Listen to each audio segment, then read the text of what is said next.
training a new employee.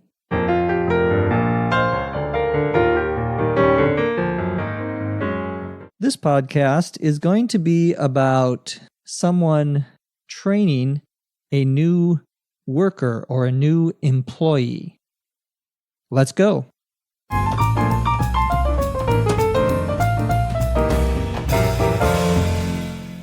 Even though I've only been on the job for 6 months, my manager asked me to train the new hire. She was starting today, and when she arrived, we got down to business.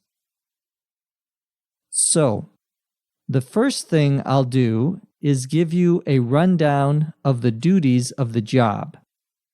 Your main responsibilities will be to ensure that the reports are finished each week, make any adjustments that need to be made, and distribute them to each department. Is that clear so far? Sure, that seems pretty straightforward. Who do I report to? Your immediate supervisor is Ida Funk. We all work under her in this department. Okay, here's the employee manual. Make sure you read it. Great, thanks. Now, when do I get a break? A break? You've only been here a half an hour. Has it been that long? I need some coffee. Needless to say, it was a very, very long day.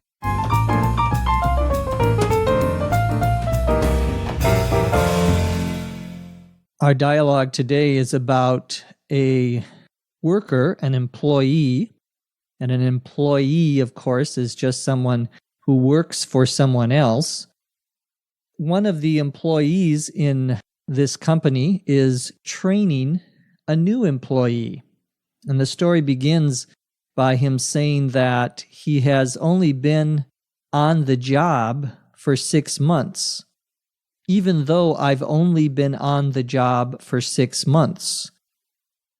To be on the job means to be working at a particular place or for a particular company. How long have you been on the job means how long have you worked for this company?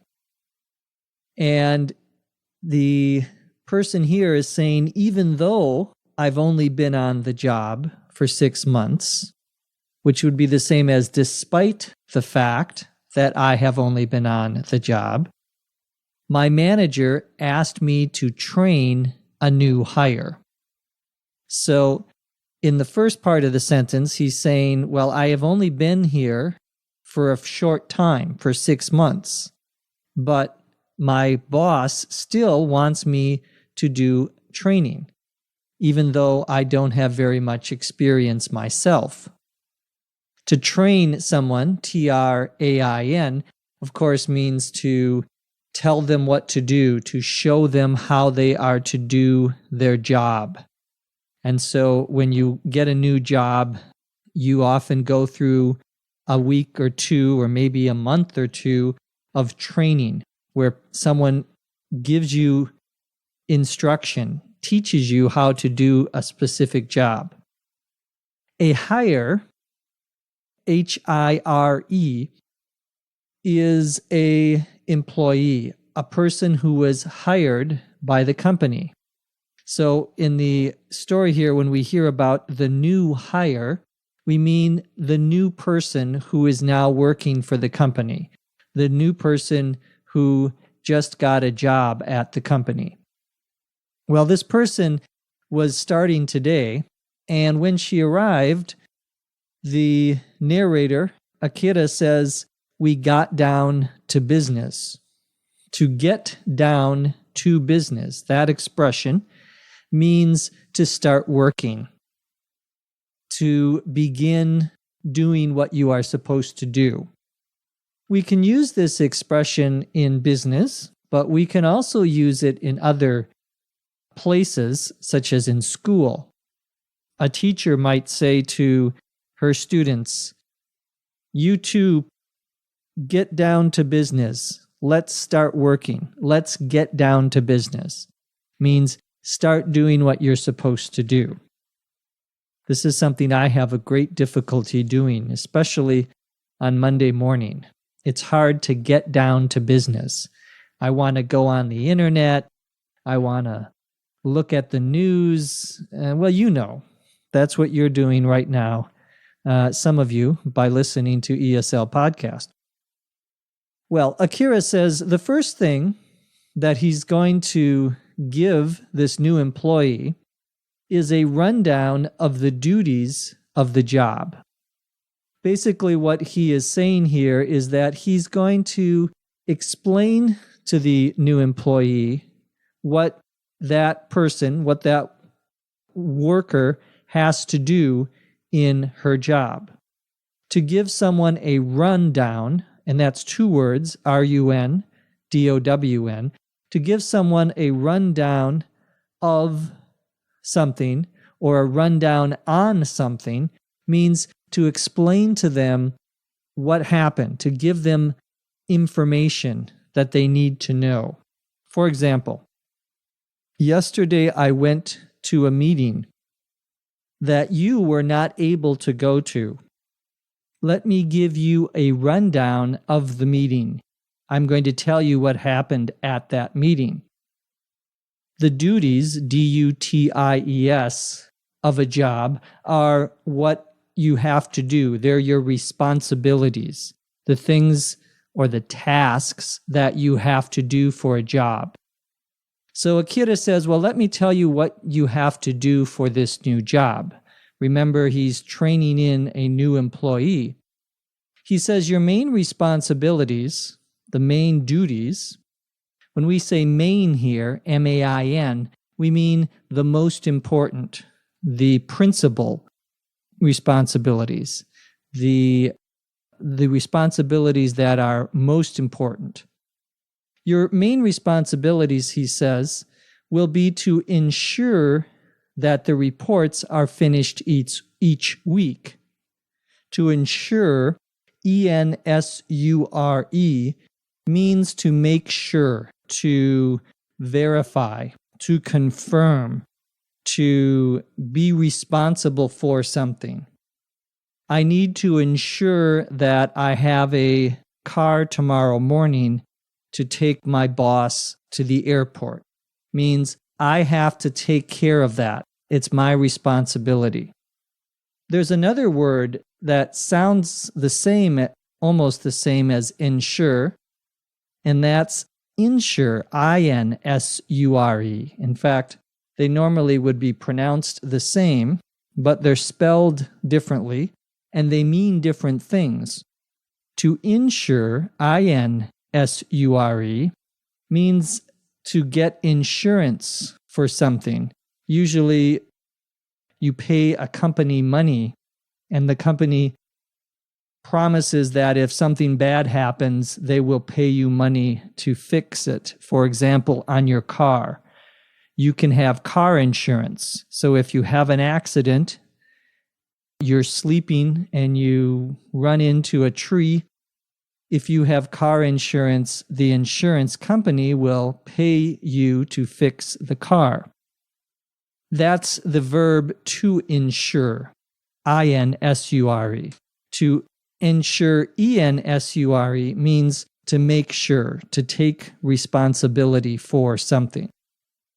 Well, one of the responsibilities is to ensure that the reports are finished each week.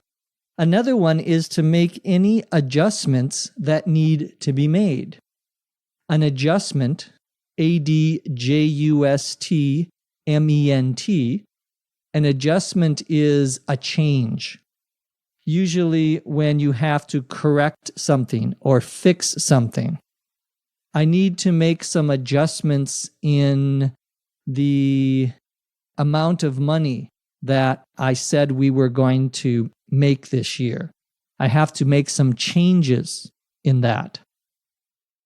Finally, Akira says that the new employee has to distribute these reports to each department. And to distribute, D-I-S-T-R-I-B-U-T-E, tribute, means to give to people, to give to usually different people.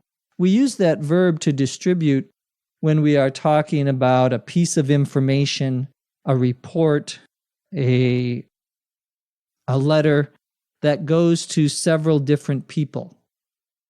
Well, Francis, the new employee, says that everything Akira is saying seems pretty straightforward. To be straightforward, STRAIGHTFOWARD, all one word, straightforward. To be straightforward means to be clear, to be simple, to be not complicated. Usually we use this word when we are talking about a set of plans or directions or instructions, things that you have to do, usually procedures or steps that you have to take, can be straightforward. For example, the directions for getting from my house to Santa Monica, California, are very straightforward.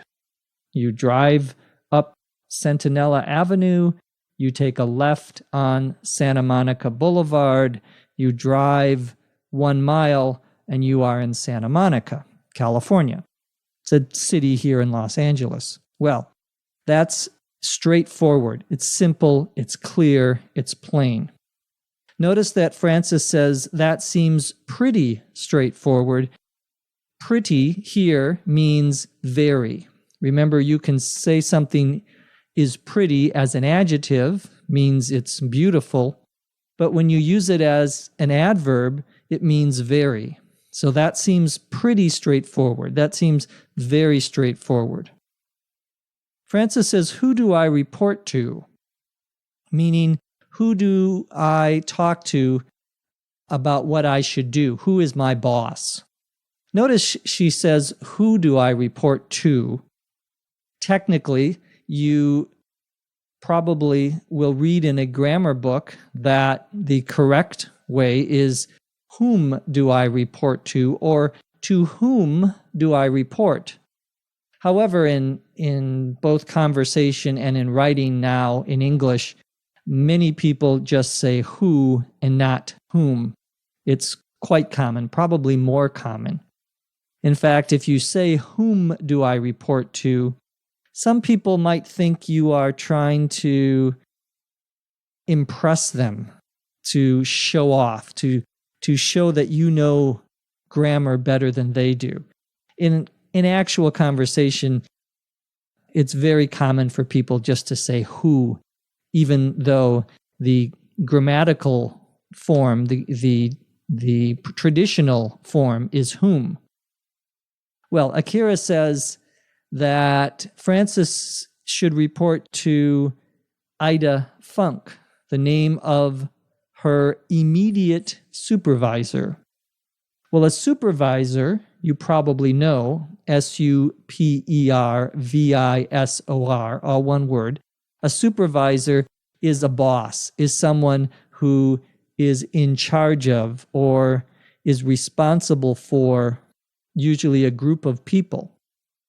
When you say your immediate supervisor, you mean that it is the person who you talk to one level above where you are. That is, you may have a boss, and your boss has a boss, and your boss's boss has a boss, and so on and so forth. In a big company, there are many bosses, and some bosses work for other bosses. Well, your immediate supervisor is the boss who is one level above you, who is the person that you talk to, who gives you orders. He has, or she may have another boss that is his or her immediate supervisor. Well, Akira says that we all work under her, the immediate supervisor, in this department. To work under someone means that we are their employees. They are our boss, or in this case, she is our boss. I work under Lucy Say means Lucy Say is my boss. Akira then says, okay, here's the employee manual. A manual, M-A-N-U-A-L, is a book that gives you instructions on how to do something. You can have a manual for your computer that tells you what you should do and how you should do things with your computer. Usually, most people don't read those manuals. I know I don't. But an employee manual is what a company gives to a worker, to an employee, telling them all the different rules and regulations of the company. Akira says, make sure that you read the manual. And of course, to make sure is the same as to ensure, E-N-S-U-R-E. In other words, you're responsible for this. Francis says, great. Now, when do I get a break? A break, B-R-E-A-K, is when you stop working for a short period of time. And Akira says, a break? You've only been here a half an hour. Notice that expression, a half an hour. A-H-A-L-F-A-N-H-O-U-R. 4 words, a half an hour. You can also say a half hour.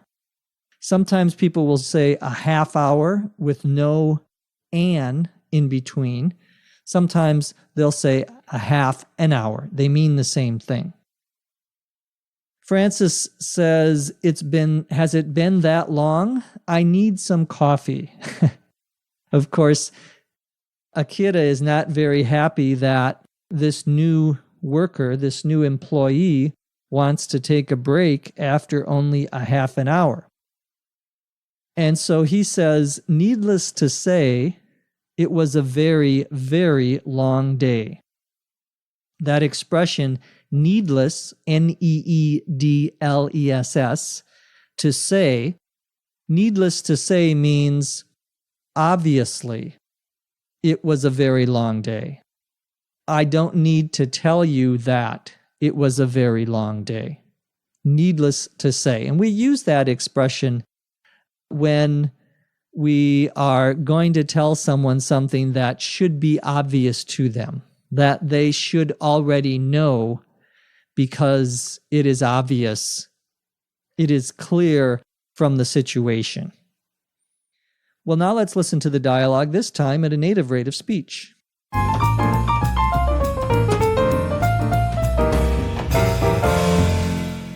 Even though I've only been on the job for 6 months, my manager asked me to train the new hire.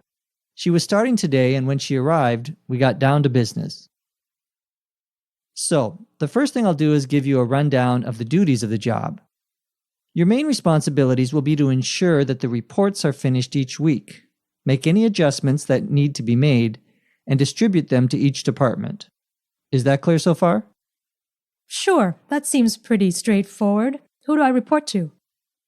Your immediate supervisor is Ida Funk. We all work under her in this department. Okay, here's the employee manual. Make sure you read it. Great, thanks. Now, when do I get a break? A break? You've only been here a half an hour. Has it been that long? I need some coffee. Needless to say, it was a very, very long day.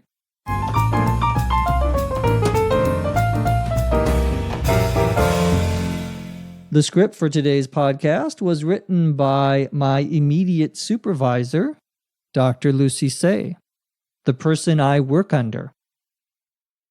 Remember to visit our website at www.eslpod.com. You can find there a transcript of the dialogue for this podcast, and soon you will be able to get a complete transcript of our podcasts. We will be giving you more information about that soon. From Los Angeles, California, I'm Jeff McQuillan. Thanks for listening. We will see you next time on ESL Podcast. English as a Second Language podcast is written and produced by Dr. Lucy Say, hosted by Dr. Jeff McQuillan.